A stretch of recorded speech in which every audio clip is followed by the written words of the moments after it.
Ken Goldberg, DSC Trading chat room. It is September 18th. We are rolling on the pre-market review. We are looking at the Dow futures here, which are down dramatically after the day after the Fed did not cut. The market actually wanted and expected a cut, but there was no cut for some reasons that either were verbalized or not. It doesn't matter to us. What matters to us is that we've been tracking this rally since the August 24th low, upper right-hand corner of the screen. I'm circling it. This looked like some type of purging wave, and the pattern off that low has been a corrective wave. It's correcting this big plunge, and when the correction's over, we've been talking for weeks, and specifically all this week into the Fed meeting, that it didn't matter what the Fed did, raise or not, the market was finishing a pattern, and the pattern has to come down and take out that August low. That's also the case in all the other indexes. We're going to look right now at the S&P E-mini futures, same pattern, plunge down, choppy, up, up, up, triangular formation, zigzag, and some market theories, the result of which will take out this August 24th low. Funds, however, peaked on August 24th. And since then, and at that point, our DSE gave us sell signals, and we went heavily short the bonds. Now, the DSE then reversed early in September at this low here, and we covered our bond exposure with the hopes that we would get to reshort up into this blue arrow, that arrow 157 to 158, 156 to 158. Higher up in there, though, 157 to 158. And seeing today's bond market move as the Dow broadcasts a 200-point decline, bonds are up almost 2 full handles with room to go. As you can see, daily stochastics coming up, crossing up, meaning there's several more days of corrective bounce. On the other hand, weekly stochastic, the chart to the left, upper row, middle, crossed down and headed south. Here's the bigger pattern if you look to the monthly chart, upper row left.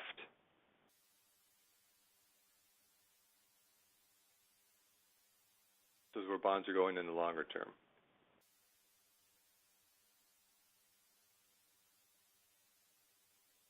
Now let's go back to the E-mini, the S&P 500. And let's look at the intraday movement. This is a 122-minute chart, and what I want to point out is that this pattern is so choppy and so identifiable using historical chart pattern recognition that our DSE is programmed to look for this type of triangular formation. Not only is the pattern off the lows of August 24th in a choppy overlapping pattern, but into the Fed's, this is where the Fed made its call yesterday.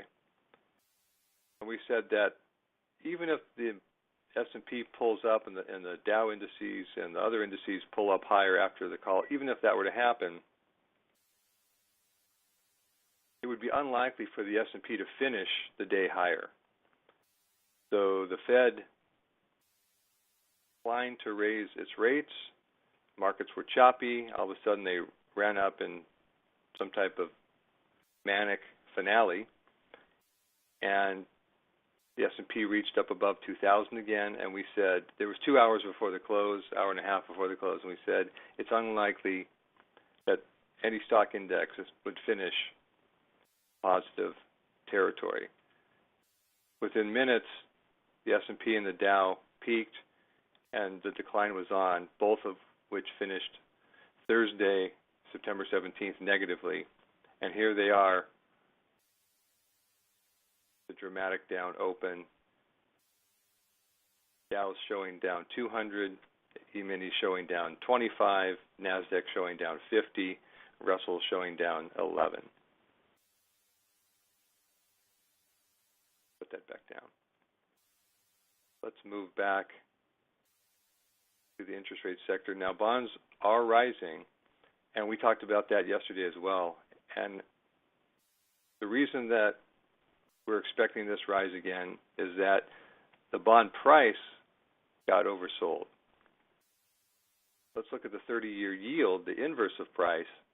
And as you can see, at that August high in bond price, low in yield, this is the interest rate movement off that August low in yield. If we look one chart to the left, the weekly chart, this blue arrow shows that interest rates are going much higher. If we move one chart to the left again, the monthly chart shows that interest rates should move much higher in the near term, at least up to 3.6% on the 30-year, but really much higher, up to 5% in the next year or so, year to 2 years, 5% on the long bond interest rate, but at least into the 3.6s in the short term. Why is that the case? Look back to the upper right, daily chart, because after the August extreme low spike in yields, they became overbought in here, and they need a couple days to regroup and neutralize that overbought condition. So bond yields should come down for a couple days. As you can see, here's the gap down today. The day after, the Fed held rates steady. This arrow has been on the chart for 2 days now, showing that maybe something just under 2.9% is where the yield should correct to, and then we're up and out of here.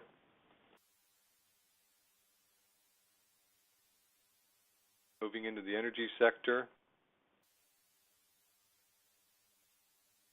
This was a fabulous call for the DSE. Last Friday actually, September 11th, Goldman came out with a big report saying crude in the 20s, $20 crude. They made that call right here at the bottom of this corrective pattern. And so obvious was that call at the wrong time that the DSE came out and allowed us to print an article on DSETRADING.com saying that here are the reasons why Goldman's $20 crude call are wrong. We detailed this pattern and projected a move out of the 44 area. And as of yesterday, Thursday, the 17th, or 4 market days later, 44 became 47. It's down a little bit today. That move from 44 to 47 on one crude contract in the futures markets was about a $3,500 move on one contract. Thank you, DSE. Now, what we don't know, this is the big question. This is an impulsive move, and this is a sideways move. What we don't know is whether the entire correction ended here, and now we're going to head up into the high 50s, or whether this correction needs a little bit more work, retests 44, maybe even tickles 42, and then heads up into the high 50s.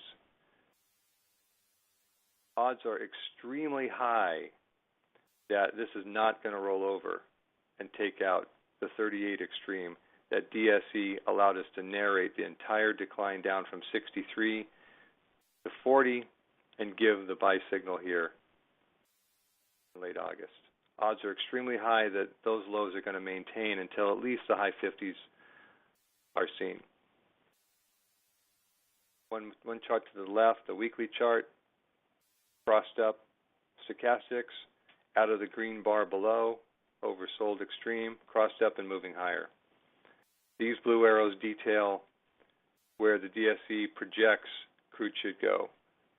Initial resistance back up into the 60, give or take 2, correct it, and then move higher into the possibly high 70s to 80. So the DSE at the point of the low was forecasting at least a 50% move in crude, if not a 100% move in crude. As we can see on the monthly chart, one chart to the left, big, huge green buy signals. This light green box was the warning of a turn. This dark green box was pounding the table for the turn. The stochastics gave so far giving a higher low as price has made a lower low. That's a bullish divergent buy signal. And this red box up here is the target. Translated all the way to the right on the right chart, that's where that red box is up here.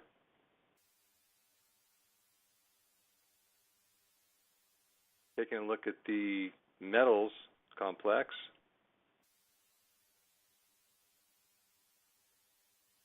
I said last week, the week before that, gold and crude look awfully similar in their chart pattern.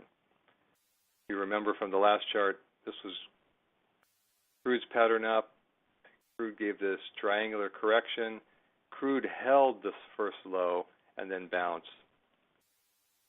Gold made a new lower low, just a difference in pattern of the correction, and now gold is beginning to rise. So crude and gold rising together for no other reason than they were oversold at the same time. They're not linked. They don't always move together. Don't tie a correlation to that. The DSE analyzes every market individually and gives buy and sell signals individually. Nevertheless, gold looks like it's crossed up daily, strongly higher stochastics out of the oversold condition right here. Weekly chart similar,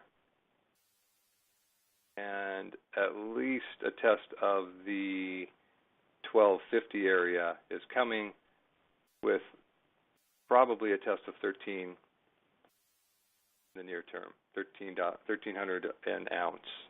If you look to the left one chart, the bigger picture, here's the buy signals in gold. Talked about it all the way down. Light green box, general target zone, dark green box, refined target zone, up and out. And we have some notation down here. Let me blow this up actually real quick. We noted that much more oversold stochastics but at higher prices in the metal. More bearish sentiment in stochastics, and I'm in the upper right-hand corner chart now, the daily bars, and at the lows in July, we saw the price plunging through the lower 3 standard deviation band, which controls 99.9% of normality. A couple plunges down there.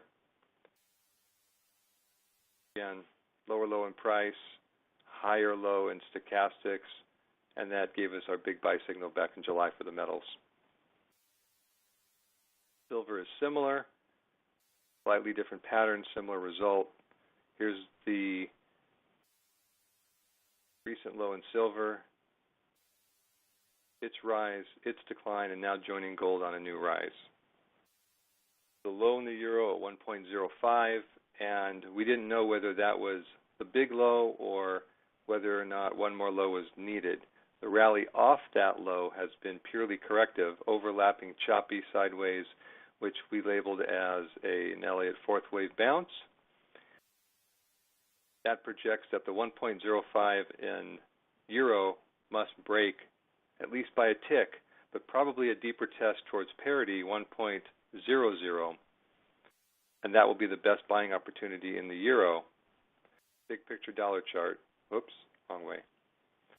Red alert for an imminent and huge dollar decline. When the dollar gets up here, makes a new high, this will likely be the highest price level for the dollar for decades, and we expect at least a 50% decline in the dollar from that point. So wrapping it up, Friday, September 18th,